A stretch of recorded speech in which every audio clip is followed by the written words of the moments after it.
Magandang araw po sa ating lahat. So sa video po na ito, pag-aaralan natin ang vitamin D3 or ang Fern-D na tinaguri ang miracle vitamin.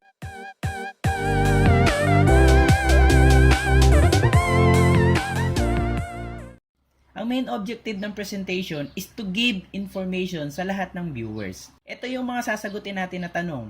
Number 1, what is Fern-D? Number 2, what are the functions and benefits of vitamin D? Number 3, how vitamin D kills COVID-19. The first question is, what is Fern-D? Fern-D is pure vitamin D3 na nanggaling sa DSM Switzerland. It is your daily dose of sunshine even without the sun. It means, kung ano ang vitamins na nakukuha natin sa sunlight, yun din ang binibigay ni Fern-D. Pero kung wala kang budget, pwede naman magpa-araw ka na lang. 15 minutes every day from 10 a.m. to 3 p.m. Pero dapat hubot-hubad.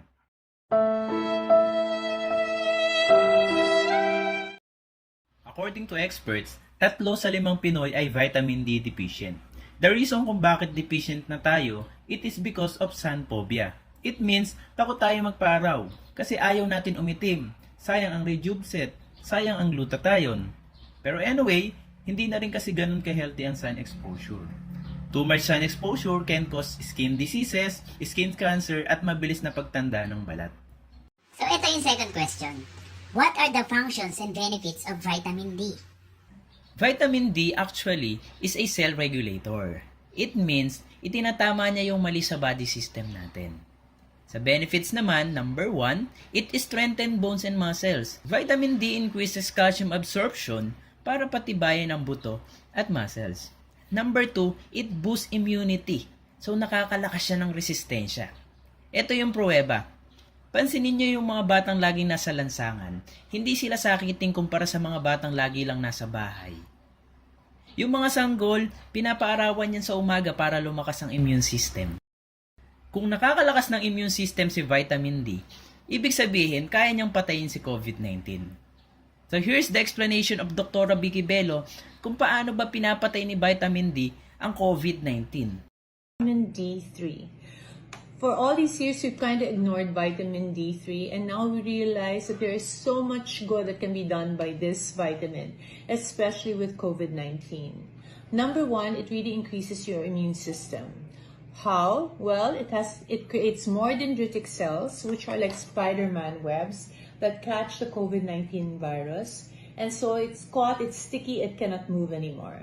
The other thing that it does is it increases the monocyte phagocytosis. So it increases the Pac-Man cells that eat up all the bad stuff, and it eats up the COVID-19. Again, decreasing the amount of COVID-19 in your body if you ever get infected by it. It also works very well on the lungs, especially the alveoli. It keeps the blood vessels stable, and it works on the alveoli so that you will have better lung capacity. To support the statement of Dr. Vicky Bello, here's the news regarding the evidence that lack of vitamin D is linked to severe COVID-19. Other benefits of vitamin D or Fern-D? It reduces the risk of falls and fractures. It is good for the heart. Good news, kapatid! Recommended siya for all ages. Safe siya sa sanggol, safe siya sa buntes, no overdose, no side effect. But wait, there's more.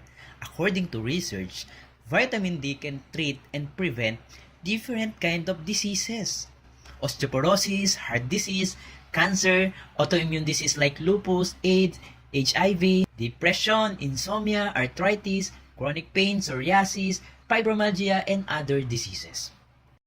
According to Vitamin D Solution book written by Dr. Holick, vitamin D is actually a hormone that corrects all hormonal imbalances.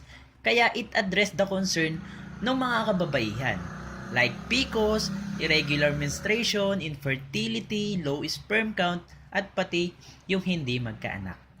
In other country, they use sun exposure to treat diseases such as tuberculosis, cancer, and other illnesses. So final word na lang po, our Fern-D is approved therapeutic claim. Ibig sabihin, napatunayan ni FDA na nakakagaling talaga siya. Ang Fern-D din po, kasama siya sa PPD or kung tawagin ay Physician's Book. Kaya po nire-recommenda siya ng mga doktor. So that's all for now. Sa next video natin, we will explain the recommended dosage, sasagutin natin yung mga frequently asked questions ng mga clients natin. Thank you very much! Don't forget to subscribe and click the notification bell para updated ka sa mga susunod pang video. So, I for na ko, mayaman kami, mayaman tayong lahat.